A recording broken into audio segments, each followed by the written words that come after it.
Bonjour à tous, merci de nous rejoindre. Voici les principaux titres développés dans votre édition. Volet agriculture, dans ce journal, les services techniques agricoles s'organisent ou organisent des sorties sur le terrain pour contrôler la semence de la pomme de terre à Ain Defla, notamment en préparation de la saison 2018-2019. Des livres Temazirt en braille, ils ont été distribués aux enfants non-voyants de Ain Torka Oran, une initiative du Haut Commissariat à la Mésérité pour promouvoir la langue. Et du cyclisme, dans notre édition, championnat arabe des nations de cyclisme, l'Algérie décroche le titre de la 18e édition avec 23 médailles, dont 8 en or. Bienvenue à tous. Pour ouvrir ce journal, le ministre des Affaires étrangères, Abdelkader Msahel, prendra part demain, jeudi, à Accra, aux obsèques de l'ancien secrétaire général de l'Organisation des Nations Unies, Kofi Annan, en sa qualité de représentant du président de la République, Abdelaziz Bouteflika. Kofi Annan, première personnalité d'Afrique subsaharienne à avoir dirigé l'instance internationale et lauréat du prix Nobel de la paix en 2001, est décédé à l'âge de 80 ans le 18 août dernier. Le chef de la diplomatie algérienne avait pris part hier aux travaux de la 150e session ordinaire du Conseil de la Ligue arabe au niveau ministériel au Caire. Plusieurs questions étaient à l'ordre du jour. Parmi les questions phares abordées, la réforme de la Ligue arabe et cette décision américaine de stopper l'aide financière à l'UNRWA, décision que l'Algérie déplore. Karim Haïfa. Après avoir rappelé le caractère inédit de la conjoncture qui prévaut dans certains pays de la région, le ministre des Affaires étrangères, Abdelkader Msahel, a réitéré au Caire l'appel de l'Algérie à une réforme de la Ligue des États arabes en vue de l'adapter aux derniers développements pour faire primer les intérêts suprêmes de la nation arabe face aux dangers qui la guettent. فالجزائر سيداتي سادتي اليوم ومن هذا المنبر الموقر تجدد دعوتها. Aujourd'hui, et à partir de cette tribune, nous réitérons l'appel de l'Algérie au rapprochement des vues pour l'unification des positions des uns et des autres. L'Algérie est convaincue qu'il s'agit de la seule voie à même de préserver la sécurité de la région à travers l'approche politique et pacifique pour le règlement des conflits et crises et par le recours aux vertus du dialogue constructif et de la réconciliation entre frères à même de préserver l'unité et la souveraineté des pays arabes. والمصالحة بين الفرقاء بما يحفظ وحدة وسيادة بلداننا. Abdelkader Msahel a déploré par ailleurs lors de sa participation à une réunion ad hoc des ministres des Affaires étrangères sur l'Agence des Nations Unies pour les réfugiés palestiniens la décision de l'administration américaine de stopper son aide financière à cette agence onusienne. Il a dans ce cadre appelé à soutenir l'UNRWA à travers la mobilisation du soutien politique et financier, rappelant à cet égard que l'Algérie vient en tête des pays soutenant le budget de l'autorité palestinienne en vue d'alléger les souffrances du peuple palestinien. Troisième jour de la visite du général de corps d'armée Ahmed Gaïd Salah, vice-ministre de la Défense nationale, chef d'état-major de l'ANP, à la 3e région militaire. Elle a été consacrée à la supervision de l'exécution de la 2e étape de l'exercice démonstratif de tir avec munitions réelles Iktiseh 2018 au niveau du secteur opérationnel centre Borj Al-Aqid Lotfi. C'est en compagnie du général-major Saïd Chingriha, commandant de la 3e région militaire, que le général de corps d'armée a suivi un exposé donné par le commandant du secteur opérationnel, directeur de l'exercice, portant essentiellement sur les différentes actions de combat exécutées par des unités terrestres et aériennes. Au champ de tir du 10 secteur, le général de corps d'armée a suivi de près les différentes phases de l'exécution de cette étape de l'exercice intitulé « Engagement du 2e échelon du 2e groupement de forces dans l'opération défensive » où les cadres ont affiché un haut niveau de professionnalisme en matière d'analyse et de prise de décision adéquate en temps opportun. Dans le volet économie, la semaine de l'Algérie aux États-Unis se poursuit à Washington, un rendez-vous inédit destiné à faire connaître l'histoire, le patrimoine et le potentiel économique et touristique de l'Algérie. L'événement représente une énorme opportunité pour les entreprises algériennes afin de s'ouvrir sur le marché américain dont l'accès est appelé à se développer à la faveur de la reconduction du système généralisé de préférence américain. Et justement, hier, à l'occasion de ces journées, l'entreprise privée algérienne Satarex, propriétaire de la marque Iris, a signé à Washington un contrat avec l'américain KVS Import Solutions pour commercialiser des smartphones aux États-Unis. L'accord a été paraphé en présence du ministre du Commerce Saïd Jleb, de l'ambassadeur d'Algérie à Washington, Majid Bouguerra, et de nombreux chefs d'entreprise algériennes participant à cette manifestation de 4 jours. L'Algérie, au nom du groupe des États d'Afrique, a plaidé pour une approche globale pour la conservation et l'utilisation durable de la biodiversité en haute mer. L'annonce a été faite lors des travaux de la conférence intergouvernementale tenue sur ce thème à New York. Farah Hamedesh.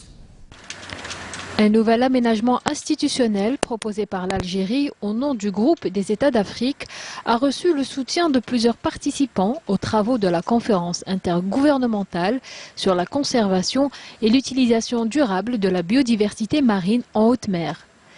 L'Algérie propose une conférence des parties comme organe suprême et décisionnel, un secrétariat responsable de la gestion administrative au jour le jour et un comité scientifique ouvert aux scientifiques et experts de toutes les régions du monde. Ce comité scientifique devrait examiner les propositions qu'on lui fait avec toutes les organisations pertinentes. Ainsi, en dehors des États parties, les organisations compétentes pourraient également être autorisées à faire des propositions pour la création des aires marines protégées. Par ailleurs, les pays africains représentés par l'Algérie ont plaidé pour que le nouveau traité établisse des normes et des exigences minimales pour les études d'impact, soit des seuils en vertu desquels les études d'impact deviendraient obligatoires, comme l'a fait le Brésil. Cette conférence, qui se déroule jusqu'au 17 septembre à New York, doit compléter le régime existant fixé par la Convention des Nations Unies sur le droit de la mer. La saison agricole 2018-2019 est en pleine préparation. La semence de la pomme de terre doit être plantée ces jours-ci. Les services techniques relevant du secteur sont sortis sur le terrain pour contrôler la qualité de cette semence à Ain Defla notamment. Une forte production de tomates est également attendue dans la wilaya. Pour éviter les pertes, les agriculteurs appellent à la création d'une unité de transformation. Hasna Zouberi. Dans le cadre des préparatifs pour la saison agricole 2018-2019, les services agricoles de la wilaya de Ain Defla contrôlent la qualité des graines dans cette unité de transformation de la pomme de terre à El Attaf. Nous enregistrons une production quotidienne de 1000 quintaux de graines quotidiennement. Plusieurs wilayas s'alimentent de Ain Defla comme Médéa, Ouadsouf, Mascara et Djelfa. Nous avons près de 40 entreprises qui produisent les graines avec un réseau de 300 exploitations agricoles inscrites dans ce programme avec une production de 1 million de quintaux à Ain Defla. Les services de contrôle veillent à la qualité des graines pour garantir une bonne production selon les normes requises. Le contrôle concerne également la qualité des eaux d'irrigation ainsi que les engrais. D'autres opérations de contrôle sont prévues, comme le contrôle des engrais ainsi que les techniques d'irrigation adoptées. Nous veillons à l'application stricte des instructions du ministère des Ressources en eau avec l'utilisation des barrages et des puits pour irriguer les terres agricoles. Concernant la production de la tomate industrielle, les agriculteurs appellent à la création d'une unité de transformation à Ain Defla. Ce n'est plus une demande, mais elle est devenue une nécessité vu la bonne production de la tomate ici à Ain Defla. Nous avons plus de 1700 hectares de terre destinés à la culture de la tomate, ce qui est énorme. Wilaya agricole par excellence, Ain Defla promet après ses préparatifs une bonne production de la pomme de terre. De nouveaux établissements scolaires réceptionnés à Tlemcen, 14 au total dans la ville de Hanaya, pour répondre à une demande toujours croissante et surtout décharger les anciennes écoles. Nsrine Ben Saidi. Ce sont plus de 14 nouveaux établissements scolaires prêts à accueillir les élèves de la commune de l'Henaya, wilaya de Tlemcen. Un acquis qui permettra d'alléger le nombre des élèves dans les classes d'une part et épargner les souffrances du trajet d'autre part. Les anciens établissements ont aussi bénéficié de 16 nouvelles classes afin d'alléger le nombre d'élèves. Comme vous le voyez, l'aspect environnemental est aussi pris en considération. En effet, l'aspect environnemental est aussi pris en considération puisque toutes ces nouvelles structures ont bénéficié d'installations de panneaux solaires, concrétisant ainsi la politique de l'État qui vise à trouver des énergies alternatives aux hydrocarbures. La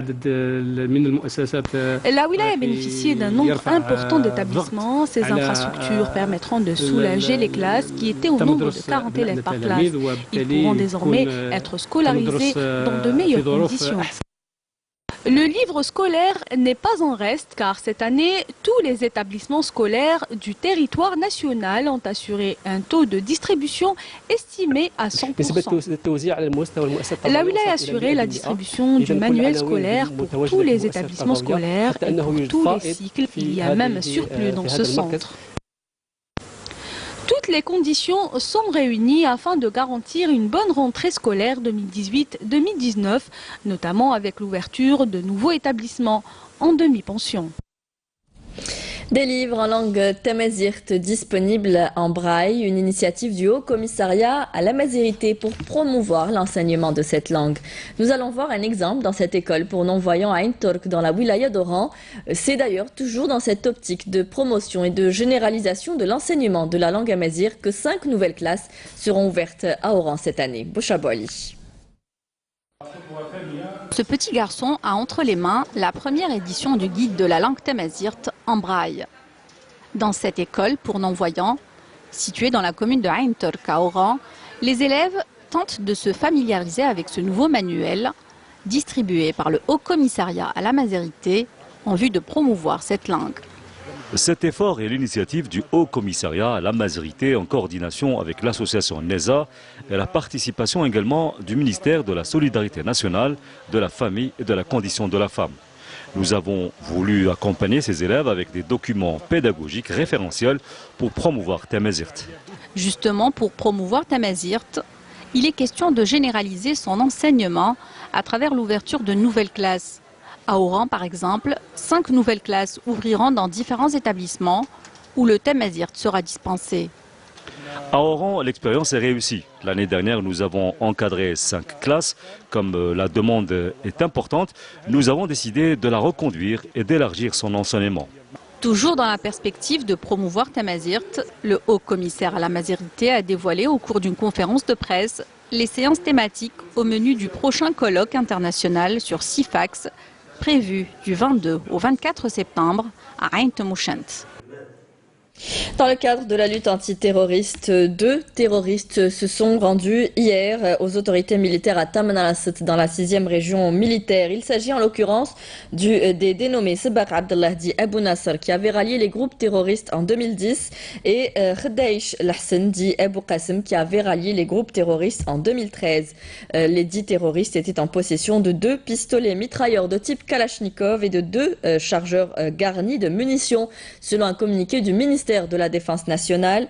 Dans le même contexte et suite à une opération de recherche et de ratissage menée dans la localité de Oued Djnen Sahel Skikda, un détachement de l'ANP a découvert et détruit 7 casemates pour terroristes contenant des quantités de subsistance de vivres et divers objets. À l'étranger, des roquettes se sont abattues la nuit dernière dans le périmètre du seul aéroport en service dans la capitale libyenne, à Tripoli, sans faire de victimes ni de dégâts. La trêve entre groupes armés conclue le 4 septembre sous l'égide de la mission de l'ONU en Libye reste fragile. C'est en bref dans ce résumé préparé par Naïma Haouch. Le cycle infernal des violences se poursuit dans la capitale libyenne. Des roquettes se sont abattues dans la nuit de mardi à mercredi dans le périmètre du seul aéroport en service à Tripoli, sans faire cependant de victimes ni de dégâts. L'aéroport de Mitiga avait rouvert le 7 septembre après la signature sous l'égide de l'ONU d'un accord de cessez-le-feu entre milices rivales impliquées dans les affrontements meurtriers au sud de Tripoli. Le cessez-le-feu a été globalement respecté jusqu'ici. Idlib ne doit pas être transformé en bain de sang, c'est ce qu'a affirmé le chef de l'ONU, Antonio Guterres, en réclamant à la Russie, à l'Iran et à la Turquie de tout faire pour protéger les civils. Hier, la Turquie avait renouvelé devant le Conseil de sécurité son appel à un cessez-le-feu complet immédiat dans la province, lui demandant de soutenir cette proposition. 21 membres des forces syriennes ont été tués dans le sud du pays au moment où l'organisation extrémiste fait face à l'offensive d'une alliance arabo-kurde contre son dernier bastion dans l'Est dans le cadre de l'opération Roundup. L'arrivée de Florence fait fuir des milliers d'Américains. Classée en catégorie 4 sur 5, Florence est un ouragan potentiellement dévastateur et attendu avec des vents extrêmement violents et des pluies diluviennes. Les opérations d'évacuation concernent 1 700 000 personnes en Caroline du Sud, Caroline du Nord et en Virginie. Les 3 États sont les plus menacés par Florence, qui progresse vers l'ouest et le nord-ouest. Il devrait atteindre ce jeudi les côtes américaines selon le Centre national des ouragans. Les vents pourraient atteindre les 220 km/h et sévir jusqu'en Pennsylvanie selon l'Agence fédérale de gestion des situations d'urgence. Championnat arabe des nations de cyclisme, l'Algérie décroche le titre de la 18e édition qui a pris fin hier à Mostaganem. Les cyclistes algériens ont récolté lors de cette édition 23 médailles, 8 en or, 10 en argent et 5 en bronze. Hassiba Abdallah. Le premier titre de la 18e édition du championnat arabe des nations de cyclisme est revenu à l'équipe algérienne.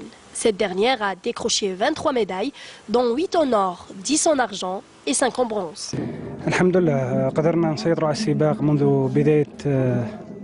Nous avons pu contrôler la course depuis le début. Il était de notre devoir de décrocher la première place puisque le championnat est organisé par l'Algérie. Dieu merci, nous avons pu satisfaire le peuple algérien et les gens de Mostaganem qui nous ont accueillis. Le championnat s'est déroulé du 5 au 11 septembre à Mostaganem. 130 cyclistes y ont pris part, représentant une quinzaine de pays arabes. Le parcours était difficile pour toutes les équipes et tous les concurrents. Nous sommes sortis aujourd'hui avec 2 médailles, dont une en bronze, en solo et une en argent emportée par notre équipe. Il y avait une forte concurrence entre les équipes lors de ce championnat. C'est aussi une opportunité pour la wilaya de Mostaganem de faire sa propre promotion touristique, d'autant plus que c'est une belle ville côtière, la perle de la Méditerranée, comme l'a surnommé le président de la République Abdelaziz Bouteflika. La fin du championnat a été animée par les juniors qui ont parcouru 150 km. Le parcours a été remporté par l'équipe algérienne. Championnat d'Afrique de natation, la sélection nationale a remporté hier 3 autres médailles, une en argent et 2 en bronze, portant à 8 le nombre de médailles remportées par l'Algérie au terme des compétitions de la 2e journée de cette 13e édition. Nefzi Rania Hamida a offert à l'Algérie une médaille de bronze après sa victoire dans les 200 mètres brasse. De son côté, Melih Hamel s'est adjugé une médaille de bronze aux 50 mètres papillon. La sélection des Verts, composée de Ayman Ben Abid, Nazim Ben Baran, Serine Medjahed et Amel Melih, a décroché la médaille de bronze à la finale du 4 x 100 mètres nage libre. L'Algérie, qui a remporté donc un total de 8 médailles, une en or, une en argent et 6 en bronze, se positionne en haut du classement. Du football pour terminer ce journal avec la 5e journée du championnat de Ligue 1, la première victoire de la saison du Derby Tajnent devant le Cap Borj 3 buts à 1, alors que le Mouloudia d'Alger et la GS Kabylie ont réalisé de bonnes opérations en s'imposant contre respectivement l'OM Médéa 2 buts à 1 et le Parado AC 1 but à 0. Cette 5e journée a débuté, je vous le rappelle, lundi avec 4 matchs et qui a permis à l'ES Sétif de s'installer provisoirement seul à la première place au classement général à la faveur de son difficile succès sur le CR Belouizdad.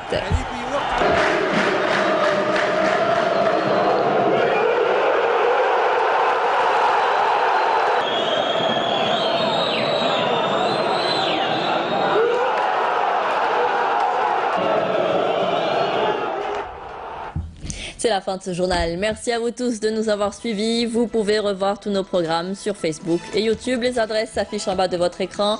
Tout de suite, vous retrouverez Mina Abed pour les prévisions météo et rendez-vous ce soir avec Phila Braz pour le journal à 19h. Très bonne journée à tous. Au revoir.